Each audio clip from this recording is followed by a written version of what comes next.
Welcome to the Vision Profiles podcast.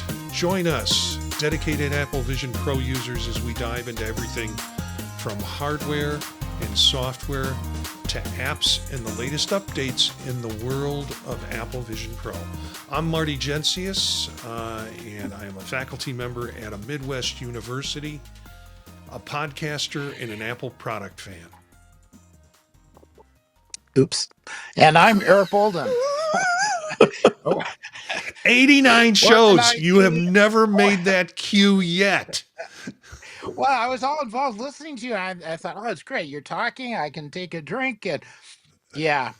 Anyway, worked in IT, but my interest is in finding interesting ways to share content. Currently, photography of bald eagles. Don't know why they're bald. Plants, other birds, and panoramic sequences. It is really cold watching those dang eagles, though, at 6:30 in the morning. Ugh. Oh. Nicely done. I am Dave Ginsburg, the host of In Touch with iOS podcast. I am passionate about technology, especially Apple, and using it in real-world experience as an IT professional and iPhone subject matter expert. I learn things new every day about the Vision Pro. All right. Let's talk about something. Really, there's some things happening this week in Apple in general. We're going to see the Apple Creative Suite probably announced tomorrow, I think, or released tomorrow, 28th.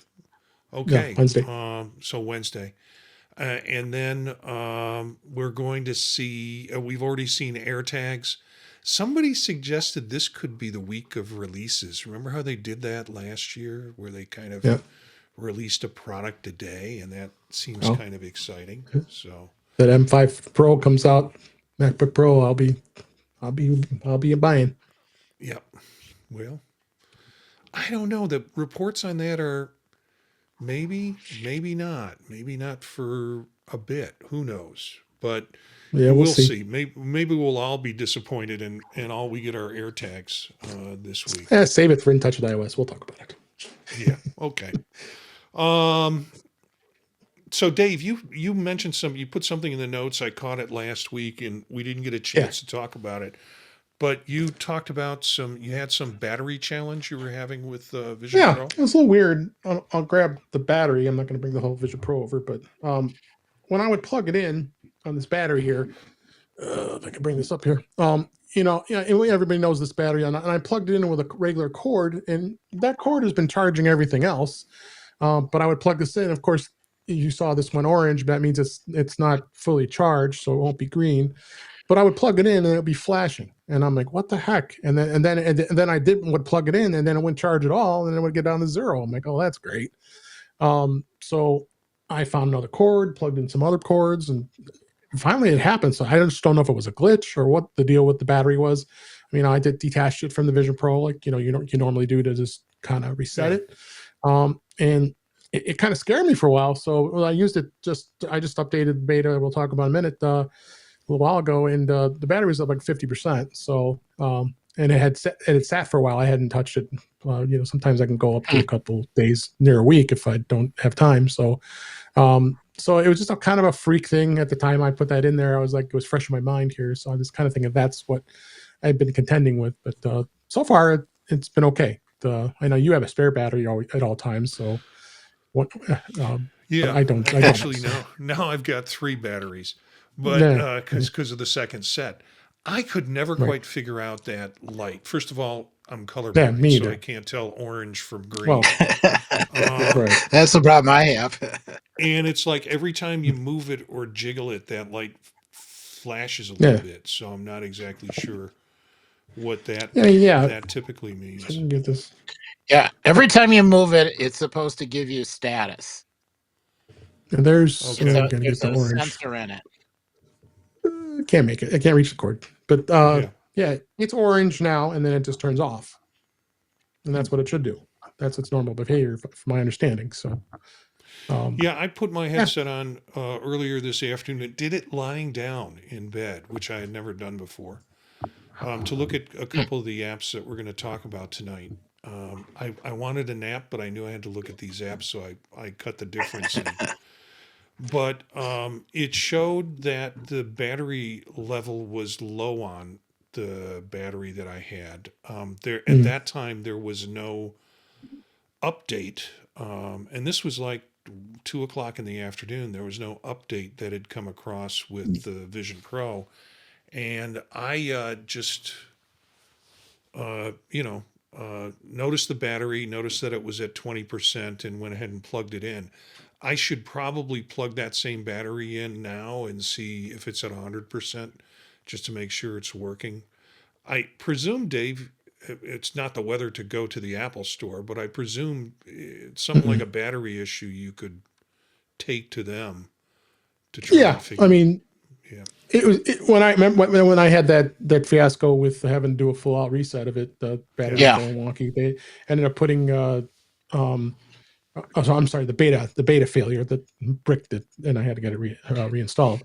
And the battery was getting kind of wonky at that point, so they tried one of their batteries. It worked, seemed okay. Then I put my battery back on, then it reset itself. So I guess beware of those who do have the Vision. Well, I hope everybody here that's listening here has Vision Pro.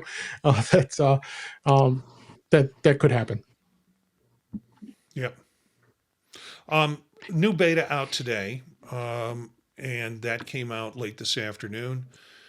There are release notes, and the release notes used to be nice and rich and full. Um, and maybe they got upset with us talking about it so much, but we do have the link to the release notes in the show notes. But there's not a lot of information on what's available. So I did some sleuthing, and they said basically, likely what's happened with the beta 3 is the bug fixes they were talking about in beta 2 have been continuing, and they have tested those out to make sure that they work. In 2, there was a problem with full screen video dimming and video view fixes. And again, there's nothing publicly documented about that and that fix, although it was supposed to happen in 2. And no major features, of course, reported in these betas. So there's not a lot on this. I tried to dig a little deeper, and they said, well, it's the PSVR2 Sense controller and the touch states that they've been working on, that they continue to confirm the fix. And the video playback and video viewer reliability and full screen dimming has been improved. I saw some people talking about uh, Safari now is not kind of the best thing to view video with on Vision Pro. In fact, it's a little bit kind of sluggish. There are other apps that will do that better. So, yeah, not a lot of details on what's new with this. Even digging deeper and trying to go to the developer level with it, I didn't get anything out of that. So, there is a new beta out. I'll upgrade after the show while I'm trying to edit the show and just to keep those devices up to speed with it. Um, Eric, you're not running betas anymore, are you? Nope. Okay. I want my stuff to keep working. That, and I want to get notices when there's a regular update. So I figure Yeah. at least one of us has to be running what we're the release version. Yeah, it's sort of that old statement that you don't have to run faster than the bear, you just have to run faster than Eric when the bear is chasing you. I don't know. I'm pretty fast, especially if the bear is involved. All right, so not a lot of news this week. I searched through news and saw replication of old articles. When I pulled the actual article up and checked the date on the article, it was presented as a new release through FeedSpot, but it was really just a republished article from some of it like a year and a half ago. Yeah. It was so weird. Same one I probably found because it was like 2024. It was released. Yeah, and it was like, how can you do this? How can you kind of let that happen for it? It was So Next Reality. That was the one I found. yeah, Next Reality. That's the same one that I found. That it was like, hey, wait a minute, you're passing I this almost off as pasted a it. I thought I found yeah, something. I got you, but no. yeah, I made sure I looked at it first before I put it in there. yeah. I've made the mistake of not doing that, and you've caught me on Yeah. that in the show, and so we pulled those out. But Yeah. so back to our old friend the patents. There were, from what I could find, some. I think we have 4 patents here that were interesting. The future version of Vision Pro could auto fit your eyes without digging into your nose. Okay. Yeah. My grade school teacher kept telling me to stop digging into my nose, but That's a different thing. that's a yeah, that's a different thing. Yikes. So there's a nose pressure sensing and actuator control. That's part of this patent.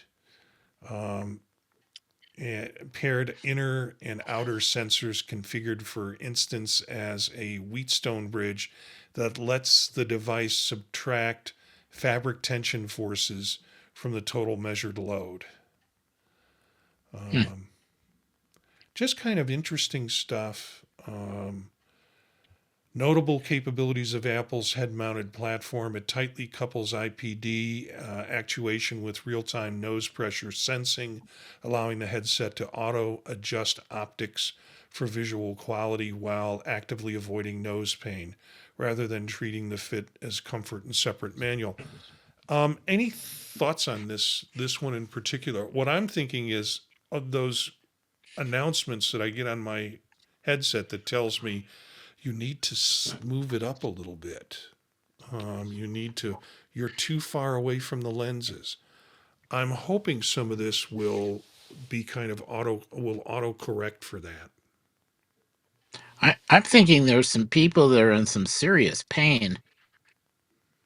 Either nose wise or they can't get their vision to work or something. Because it really does look like there's been a focus on patents to address very, very, very specific issues.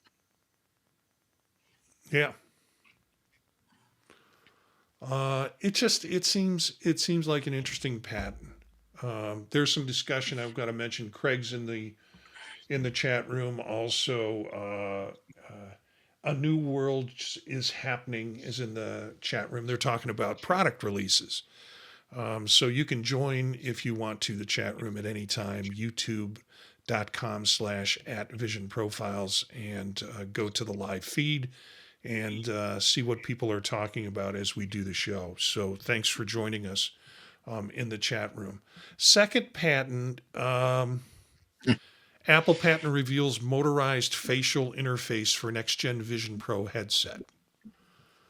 So this looks like it's going to be automatic eye relief optimization, flexible frame with spherical joint couplings. Just kind of a wild idea that this thing will adjust on your head automatically, given the metrics that it's getting from you. I hope they add tentacles. Tentacles? Oh, so it goes down your throat, yeah, and so it can impregnates you really with hold on to aliens. the face. Yeah, Yeah. but then it'll produce more headsets. All of a sudden, we'll have headsets for everybody, and they'll be cheap. So, Eric, what you're saying is that the headset will attach to your face, will put something down your throat, and eventually your stomach will burst open and headsets will come out of it. You really don't make that very appetizing. You're gonna have to work on that presentation there. Might be a show title. Yeah. Yeah, I'm going to have to work on a show title that's related to that. And yeah, can you see Tim Cook up there with a face sucker on his face and then his stomach bursting open?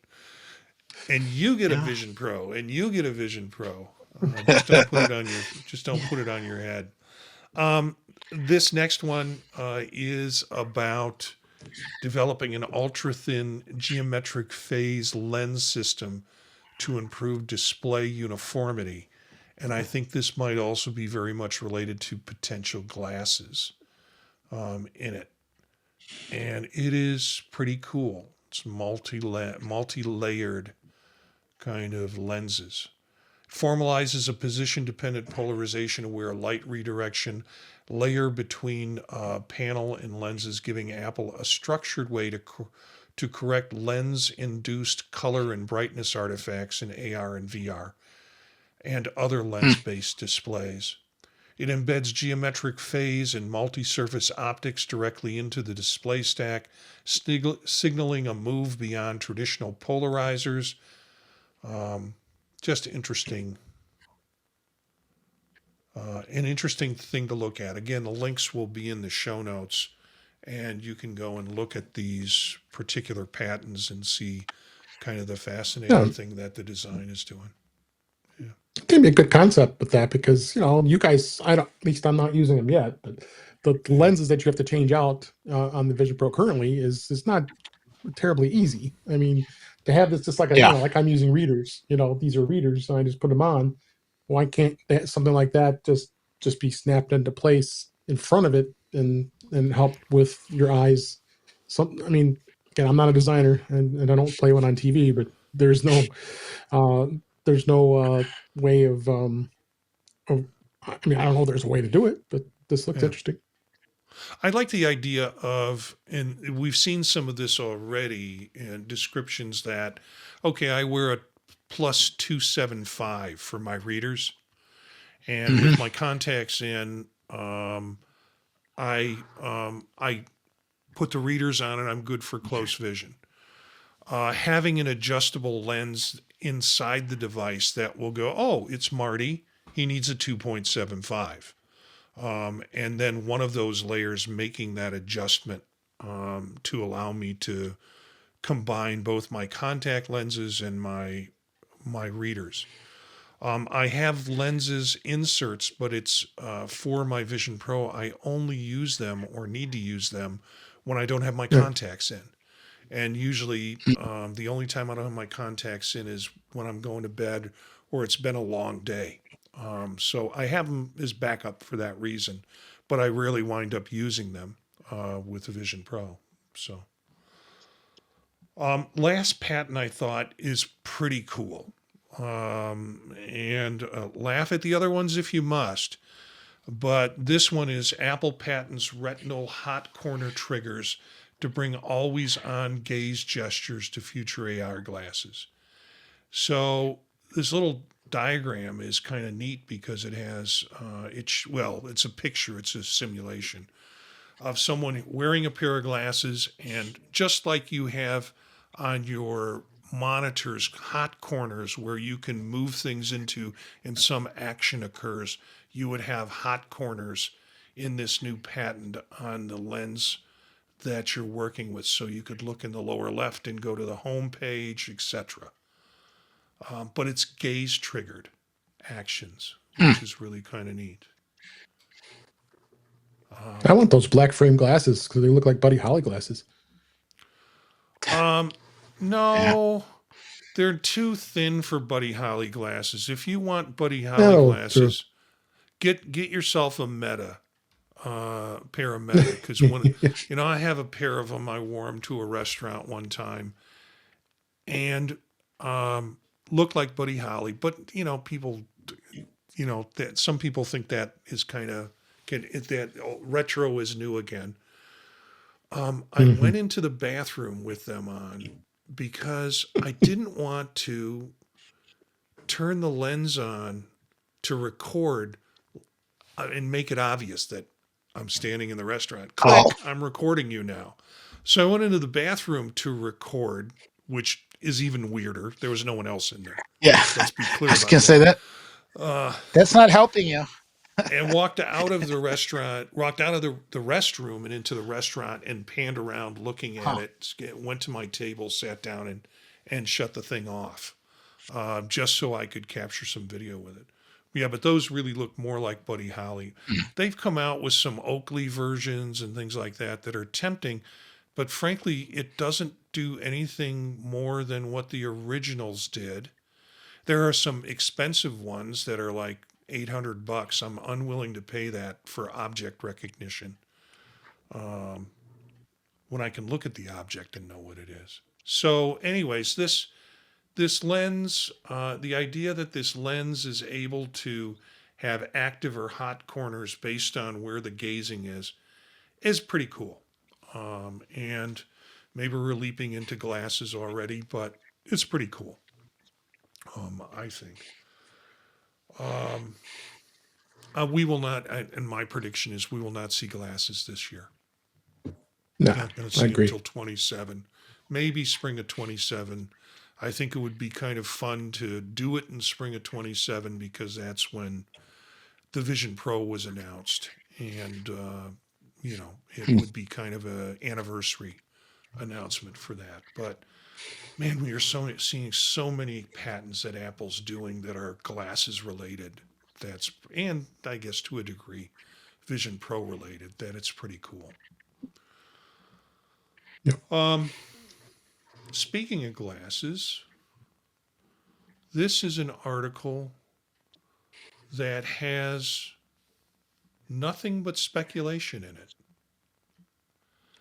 The, the title, this comes out of Geeky Gadgets. I think I saw this redone. Yeah, it was in another Yep. media article, exact same article by the author. So this thing is being sold around. And it's forget Vision Pro. 2026 Apple glasses are sleeker, cheaper, and designed for everyone. Like somebody's announced we're getting glasses in 2026. Let's start with that from the title. Um, and Clickbait. yeah, it's clickbait. On the positive side, the article does do some interesting speculation. It's deeper than, hey, we're going to get Mhm. glasses into this fun. It kind of Mhm. goes into the ecosystem. But again, none of this is announced, but this is kind of good if you want to call it speculative nonfiction, if there is such a thing as speculative nonfiction. Um, Yeah.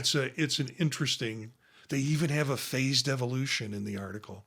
There's phase one Mm. from 26 to 27, smart glasses focused on AI, photography, and audio. And then phase two at 2028, true AR glasses featuring transparent micro OLED displays and waveguide technology. What the hell is waveguide technology? It's I don't know, Eric, if you or Dave, if you took a look at this article at all, it's long and it's got lots of stuff in it. Yeah, it was kind of the part I guess I thought was interesting is especially after that last article, is they were discussing about prescription support and how you have these glasses where you can't even tell that they're anything um, technical. They look kind of like regular glasses, but you can drop a insert in magnetically to add a prescription.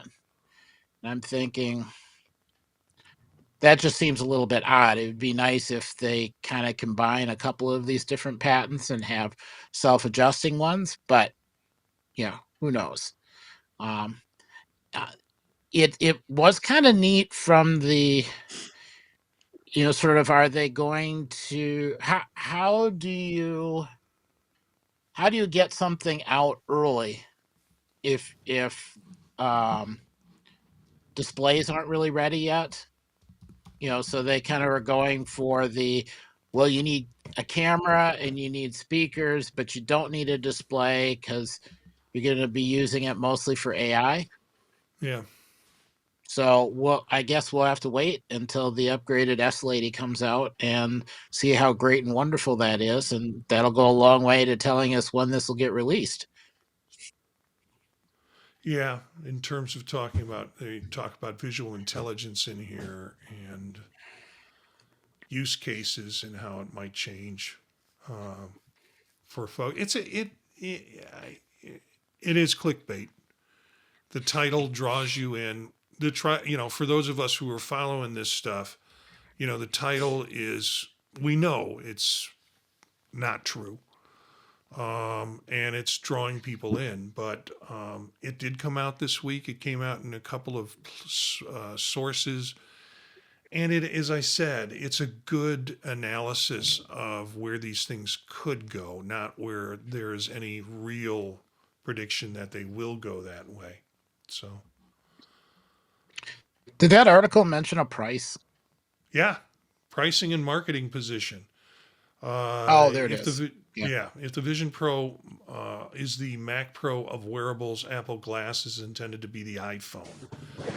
To achieve mass adoption, Apple must price it competitively against current market leaders like Meta Ray-Bans. No, they don't, because it's going to be different than Meta Ray-Bans. It's going to have different functionality. Current leaks suggest a starting price in the $600 to $700 range. Mhm. This would position it as a premium accessory, more expensive than a pair of AirPods Max, but significantly more affordable than a MacBook or a Vision Pro. The pricing strategy encourages iPhone users to see glasses as an essential plus one in the existing ecosystem. And then they go into the roadmap to release. Um, and they have a bunch of pop-up ads in here too. So, but still interesting. They have a comparison chart with Meta Orion, and with the Apple Glass rumored and the Meta Ray-Ban current Gen 2. I might have to get my Metas out and walk around and feel like a glass hole for a while, just to see how they work.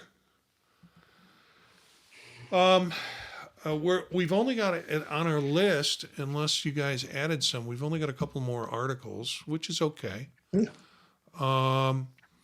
But I do want to bring this because I know this is a piece that Eric might be interested in. Comes out of Newswise, and it's related to, I guess, an association with Georgia Tech, out of Atlanta, Georgia Institute of Technology. And the article is Apple Vision Pro powers new wave of immersive education. We've kind of seen these before.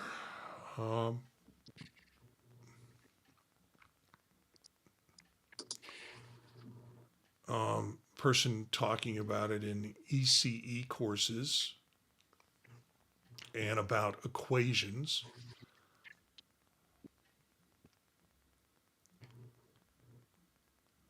Then they go into entrepreneurship, and the ECE, technology entrepreneurship course that apparently this faculty member teaches.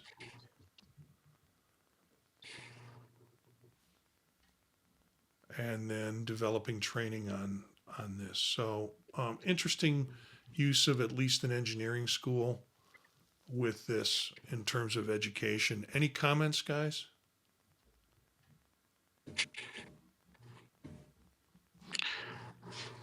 I'm always a little bit leery when they discuss something as the future of engineering or future of teaching, or this is a really neat idea, and it's not just for learning, it's also to let students participate.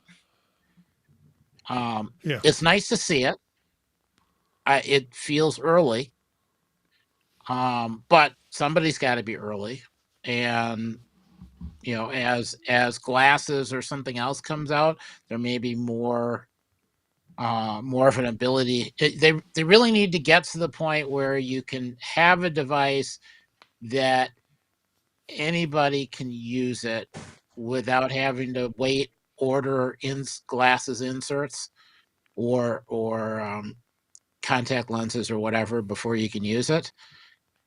We're not quite there yet, but it's the right time frame to start to build coursework and start to build examples.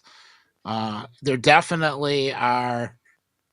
There's uses for this stuff in fabrication and engineering. Like we saw it with building of cars, engine design, that kind of thing. Mm-hmm. So yeah, I think it's good to have it. I'm not quite as convinced that this is the perfect tool set to have for students coming in. Yeah. Yeah, I the challenge I have is I agreed to do a 3-hour workshop next week, and I'm going to call on you guys Thursday morning, hopefully, to put your Vision Pro headsets on, and because I'm doing a presentation for the Association for Specialists in Group Work, and Mm. at their last conference, I brought my headset with me, and after our board meeting, played around with it with a couple of people, and the current president thought we need to do this technology, AR, VR, AI stuff, and forefront that at the conference. So I'm presenting on some AI stuff through the weekend, but the thing on Thursday morning is a 3-hour workshop on using AR VR headsets. So I've got my two Metas, I've got my Galaxy XR, and I'll have my two Vision Pros. But I need to come up with the concept of group work using AR and VR headsets. So I probably won't get an article written by Newswise for what I'm doing with it, but I have some slick BSing to figure out this weekend on how to do this and do it right with the implications of it. We might need to practice something ahead of time. Oh Yeah. Jesus! Oh I no! you know Okay, all right. Maybe next Monday night after the show. To test it out. I'll create a room for us in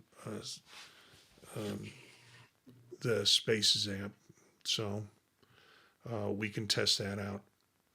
Um, yeah. this next article I think is the most exciting thing my wife has heard about Vision Pro since its inception.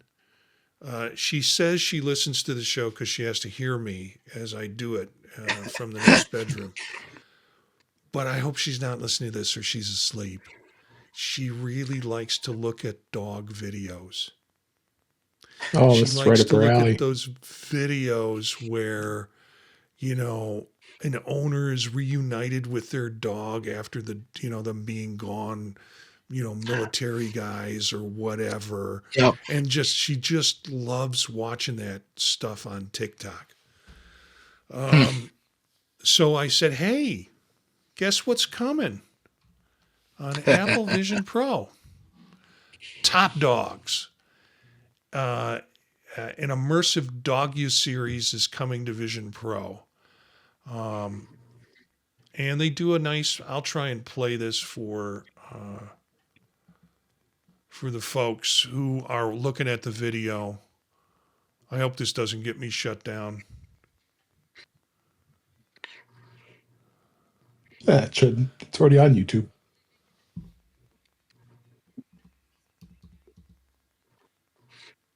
So the first episodes are supposed to come out Friday, I think, for the first two. The 30th, yep.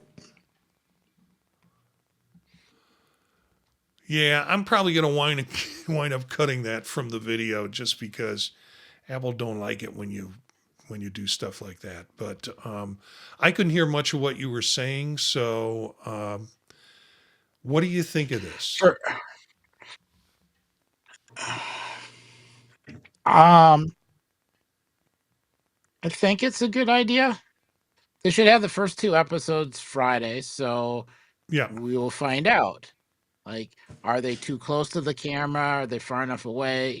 That's. I'm hoping that it's comfortable and they've had enough practice. They get the right distance. But kind of like trying to cover different sports, figuring out how to film it. It's closer to actually being right there, seeing the you know winners in each of the breed groups or whatever they're doing. So I'm kind of looking forward to it. yeah. Yeah, I It's mean, described as the biggest dog show on earth, and I guess yeah, it is. Westminster. Oh, it's a two-part immersive dog series. Hmm. So yeah, Dave. I was gonna say, I mean, I've attended dog shows in the past, and they're interesting to watch. But they have just such big arenas. I mean, the Westminster is just insane. I mean, you just watch it on TV all the time every year. They have the big Yep. competition, and it just these dog owners they're intense. It's going to come Yeah, through on the series too. Just how intense they are. How proper and prim these dogs are, and it's going to be interesting. And I shared it with my dog lovers family members and that have dogs, and they're all excited about it.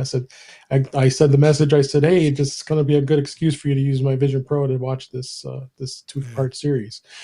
So, but it's very everybody is always into it. I think NBC shows it during the time that it right. has the show, the Westminster, and yeah, it's a big thing. So I'm not surprised that they came up with something like this. Yeah, you can always for like comic relief watch Best in Show, um, Yeah. Oh my and God, that kind of movie was hilarious. take the seriousness off the top of it. But yeah, Yeah. I think particularly the televised versions of these live events, like Westminster, has become very popular in terms of that, Hmm. and people get into the sport of this in a sense, if you want to call it that. I'm interested in seeing this. I think this will be an attempt for me to get my wife to try and use the Vision Pro. The last time was she used it was orangutans, and she watched a little of it. And it's like, okay, I can't. My eyes are not good enough to see a lot of this, but it's kind of in your face. And so, but I showed her this, and she goes, I'd look at that.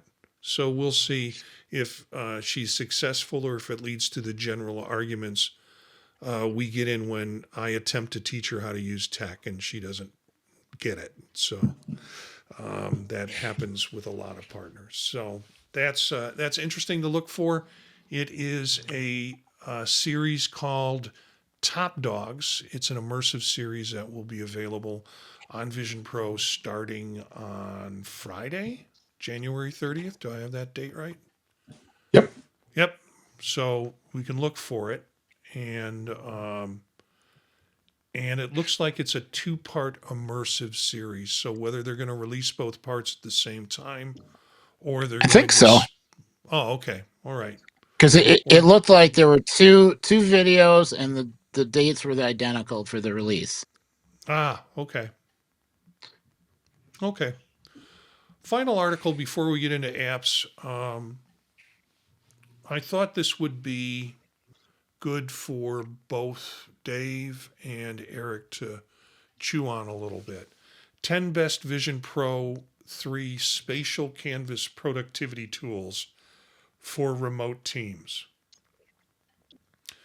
And their top three selections for the spatial era are Freeform, which is a enterprise, Freeform X, which is an enterprise uh, uh, version that does brainstorming and whiteboarding.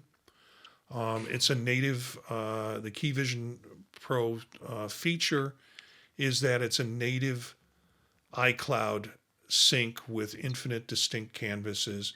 The second one is Microsoft Mesh for Teams.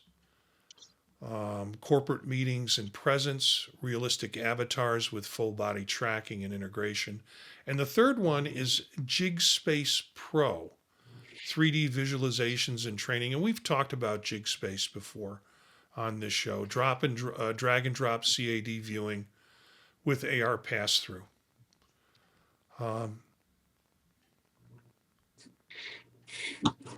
Yeah, so they talk about it. These are Top Vision Pro 3 spatial productivity tools, Freeform X, Enterprise Edition, Miro Spatial, Microsoft Mesh for Teams, GigSpace, Notion Infinite. Notion has apparently adapted its block based system for spatial computing, Shapes XR, and MindNode Spatial. I'm a MindNode user. Zoom Haptic, and Adobe Substance 3D Modeler, and Box for Vision. So, what's your thoughts? Anything? Well, in the enterprise side of things, Microsoft Mesh for Teams, they've had 3D stuff for a while. Going to be slow adoption for this because a lot of corporate don't really use Vision Pro or any Yeah. AR VR at this time anyway. I think it's in the big corporate companies. It's in its starting stages of analysis and viewing of it. So, and Freeform X, I'm not familiar with, but I'm not surprised with brainstorming, whiteboarding. Yeah. That's a thing that's going on right now. So we do that with the whiteboard for Microsoft, and I forget the other ones. So we use that I'm not a huge fan of. But yeah, we're doing brainstorming, whiteboarding all the time. But to be able to do it in an immersive way, I see the future of it. Just not now, Yeah. since Um, it's in the works. yeah. So, would Freeform not only work on Vision Pro or an AR VR device, but Freeform, I think, also has apps that you can integrate it. So if you don't have one of the Vision Pro AR VR headsets, you should be able to use Freeform. I check into that, but um, Yeah. for that purpose. Eric, do you have anything to add on that? Well, on the freeform one, the being able to have an avatar and pass objects back and forth, Yeah, I think, as well as having a shared whiteboard where you can kind of have things show up in a more traditional way, and interact with it. I I think those are all kind of critical things to have with whatever app you're using. I haven't tried it yet, but those features are the ones that most interest me. There are some other apps on the Vision Pro we've tried where you're in a room, you can see another person, you can set something on the table, you can pick it back up again, that kind of thing. You don't have to have a lot of complex how to share apps or how do you move stuff back and forth. It's more like being close to being in the same room, even if you're not physically close. yeah. So Well, while you were talking, I looked up the Freeform app. Sure enough, there are iPad versions of it. There's also a Vision Pro version of it, which is why we're talking about it here. But the idea that you could do collaborative cross devices, I think, is possible with this too. So Yep. not everybody has to mhm. have a Vision Pro for this to work. So yeah. Yeah. Okay. Anything? Let's get into apps. And I don't know if there is anything more that was added or commented. Nope, we're good to go. So this first app, some you're going to have to help me with the pronunciation. Calum, Caelum. It is a Yeah, spatial close enough. planetary. Yeah, spatial planetary setup and arrangement where you can explore, and it is Vision Pro. It's built for Vision Pro. Um, okay, so this was the app that I tried when I was lying on the bed, caught between nap and trying to get this app looked at, and it transformed my whole room into a planetarium, basically looking at different things. It was pretty cool. I don't know if either of you have tried this one. Not this one. Yeah, I haven't tried it yet. I picked it up. It's installed. Yeah, same. I like the idea of lying down in bed and then trying it. So I know what I'll try a little bit later. Okay, so here's the problem that I had with it. When I Oh, first installed it and opened it up, it just threw the planetarium up on my room, and I was kind of at a loss. okay. And I tried to move things or interact with it and really couldn't interact with it. Uh, and that's not necessarily a fault of the app. It's probably a fault of me not knowing how to run the app. And so it's like $9 for the plus version, lifetime, not a Mhm. subscription. Let me go ahead Wow. and pay the $9 or $10 for it. I went ahead and paid the $10 and it upgraded, and that was all fine and good. I cannot figure out how to get the full immersive experience.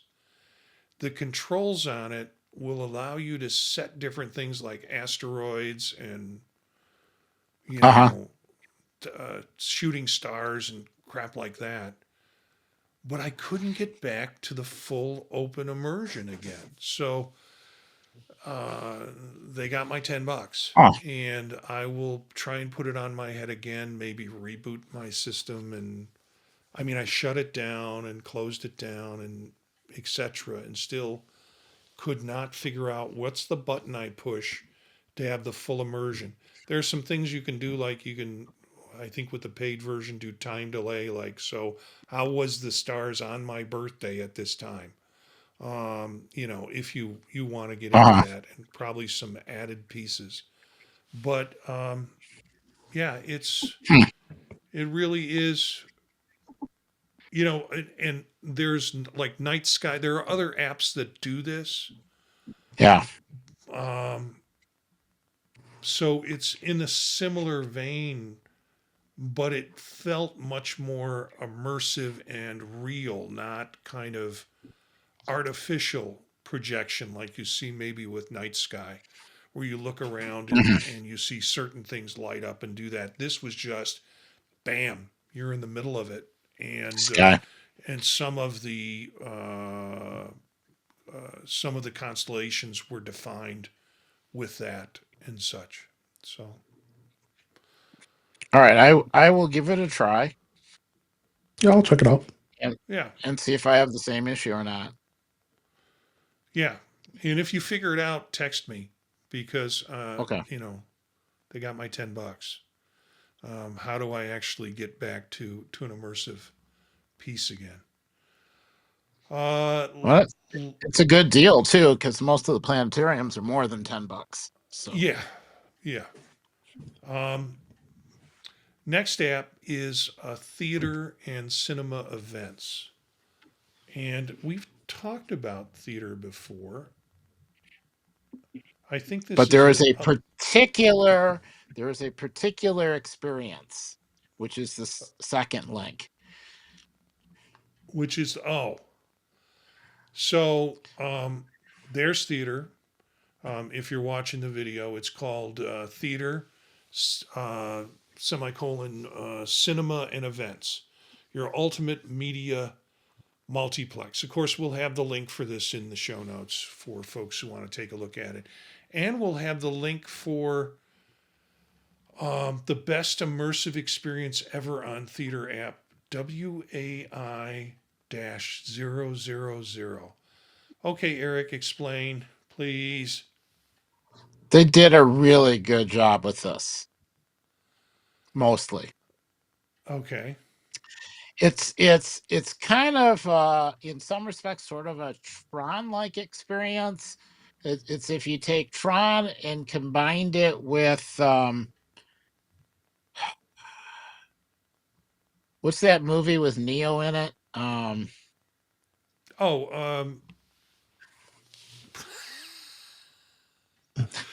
Oh,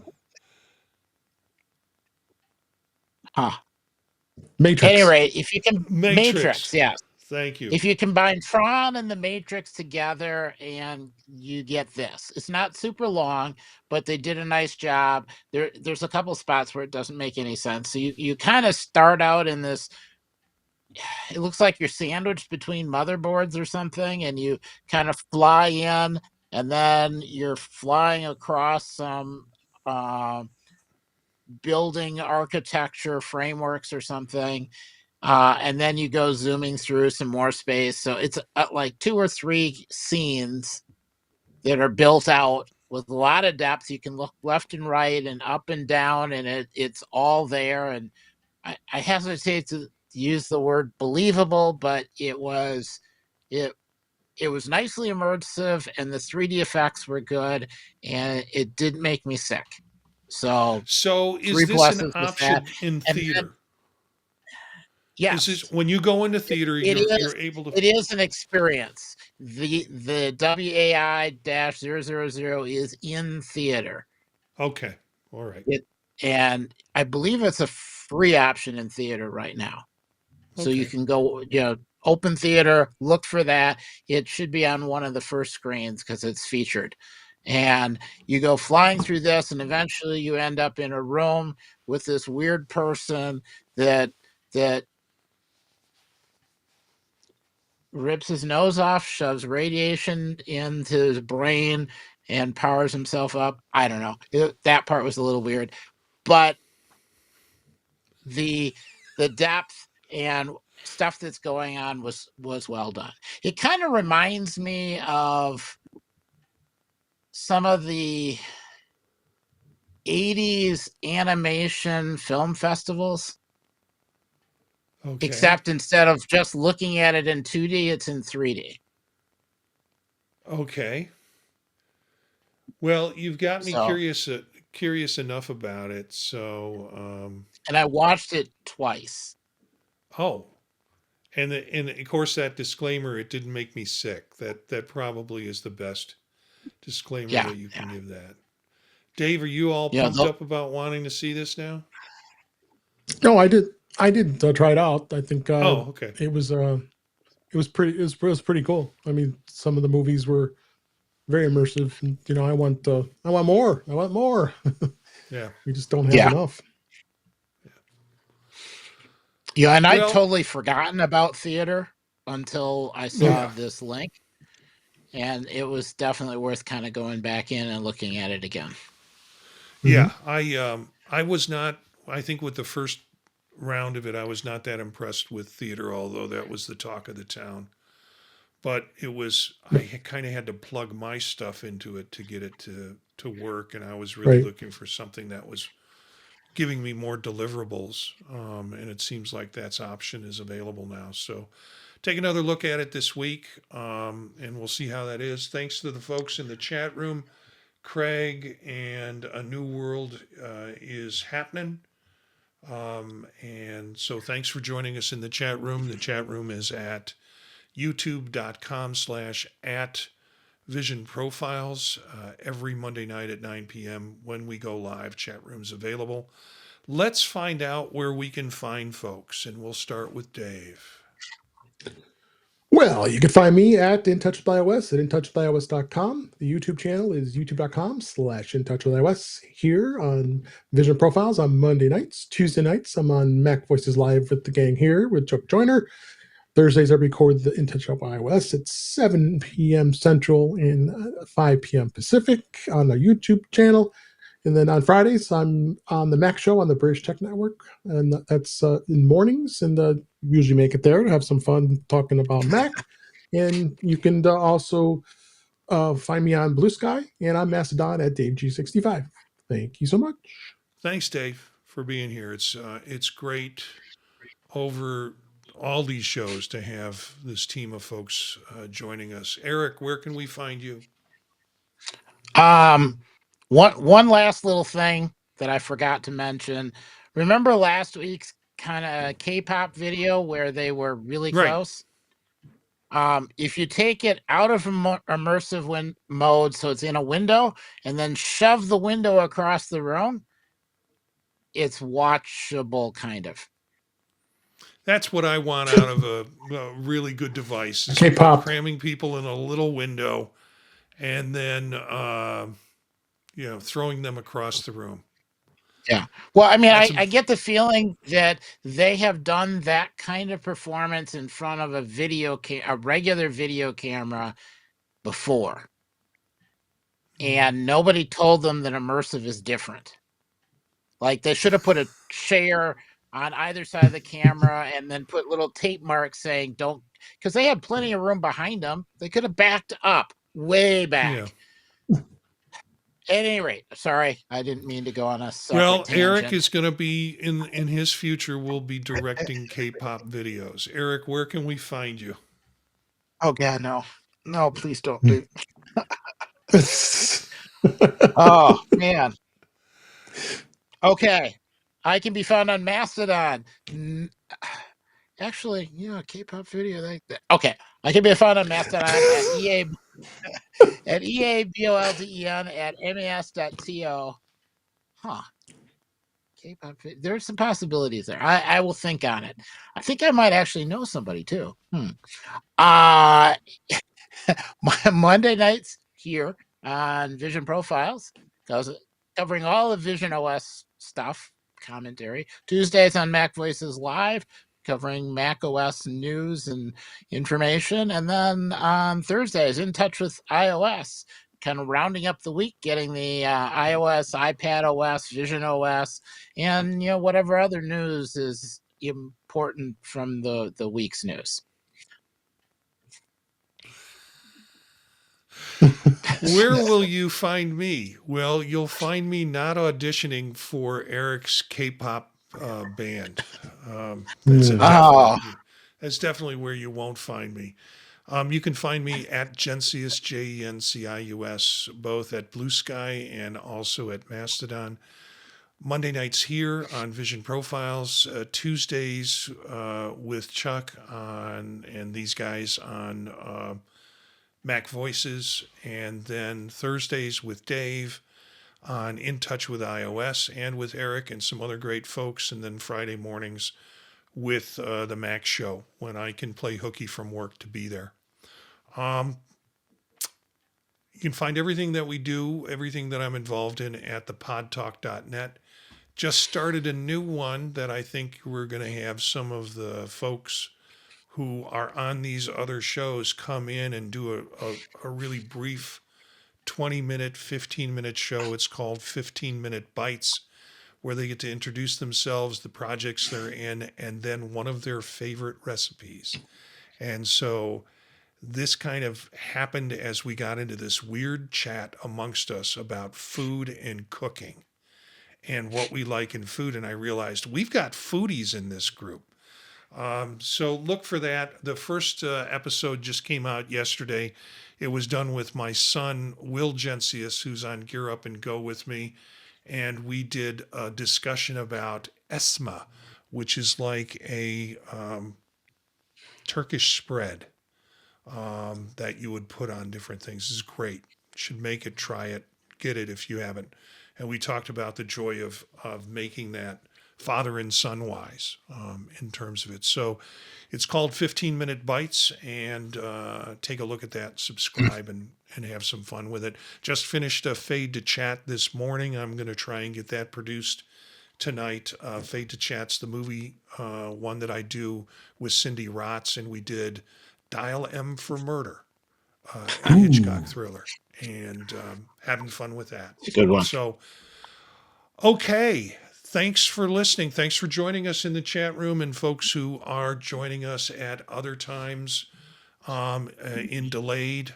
You can catch us on YouTube at youtube.com/@visionprofiles.